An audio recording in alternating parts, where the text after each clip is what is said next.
Siniyang Arnino. So, nandito tayo sa Sitio Kabuhuan. Rodriguez, Montalban, Rizal. So, bakit tayo nandito? Meron tayong charity mission, dental mission, medical mission. Kasama natin ang Bihis Missions. It's a non-profit organization. Kami ay muli makakapag-reach out sa aming mga So, isa itong pasalamat sa mga patuloy na sumusuporta sa PBG. Itong charity works na to na gagawin natin is katulong natin ang Bihis Mission and other missionary group, youth. May mga kasama tayo ditong dentist, doctor, at kung ano-ano pa. Mga 30 to 1 hour daw yung lalakarin, depende sa pacing ng paglalakad bago makarating dun sa community ng mga dumagat. Medyo challenge lang yung paglalakad kasi ulan dito, so maputik.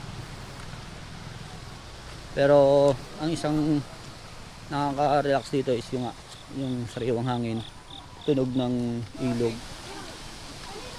at kung ano-ano pang uri ng kalikasan na magbibigay sa iyo ng kasiyahan.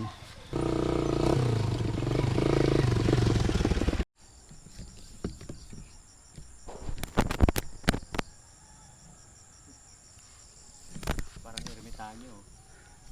Kita niyo yung bundok na yan. Yan ang ating tatawirin. Diyan sa kabila, nandun yung community ng mga Dumagat tribe, ng mga katutubo. And doon tayo magre-reach out, doon tayo magmi-ministry, doon tayo mag-medical mission. Ayun. Medyo mahaba-haba panlaka rin to. Kaya pahinga muna. Hindi naman tayo mga pro para magtuloy-tuloy.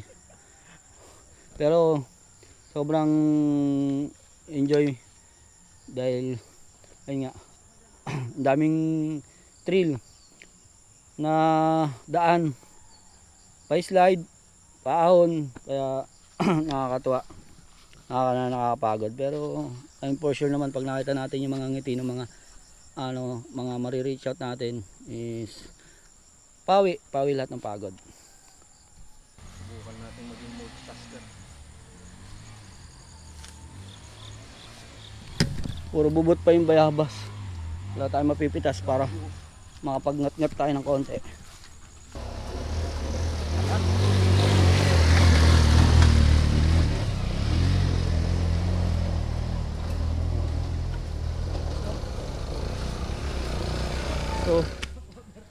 So stop over muna tayo dito sa contact person kila Tatay Tony raw.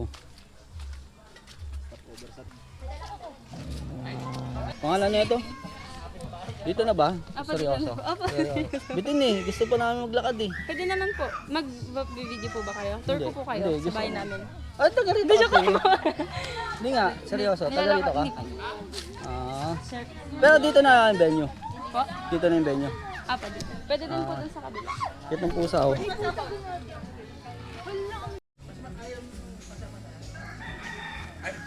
Magkakasahan ka?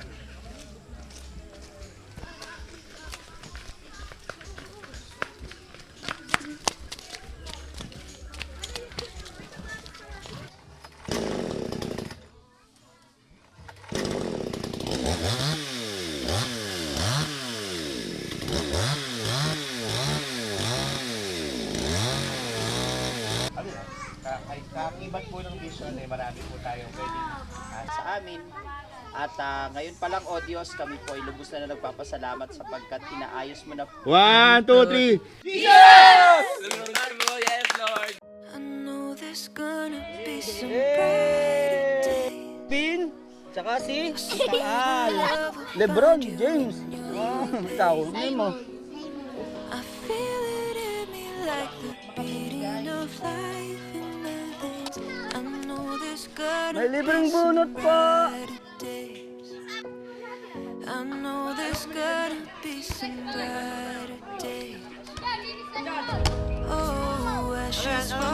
nyo.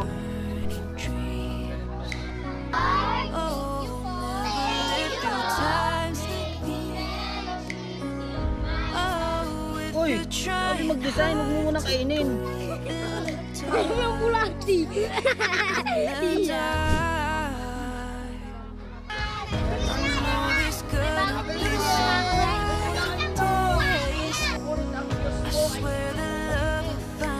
At sa pamamagitan po ng pamumuno ni Moses. Alright, kainan na. So, isa sa masarap dito sa bundok or sa tribo. Ano, meron tayong exotic food. Ano, ang bayawak. So, for how many long years? Ha! Napakatagal na taon na huling nakatikim ng bayawak. So, ayun, merong silang inihain dito na bagong putay sa ating,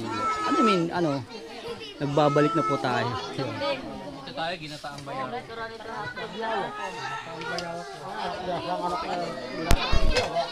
Ayun. Kain na. Let's go, that's it. Who am I that the maker of heaven would love me and know me by name? In a world where I feel like a stranger, His love came and found me the same. In each breath that I breathe, when I wake or I sleep, everything I need is found in You. So, pinapakilala ko sa inyo si Bro Ian. Bro, pakilala ka. Ako po ang isa sa mga volunteers po ng BS Mission.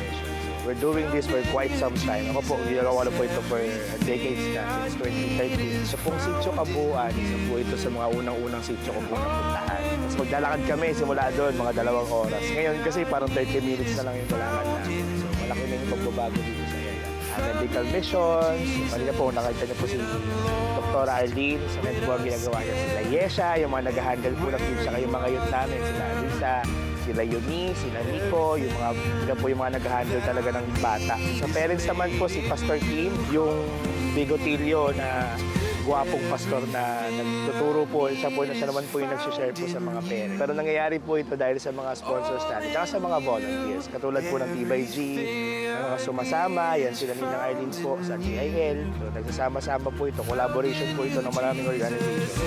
Purihin po ang Lord.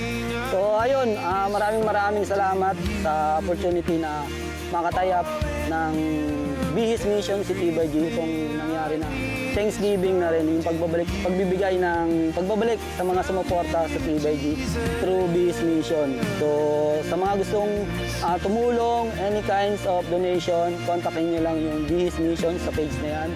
At muli, maraming salamat sa inyo. Ito si Boss Drew nagsasabi sa inyo. Merry Christmas at Happy New Year. To God be the glory. All for His.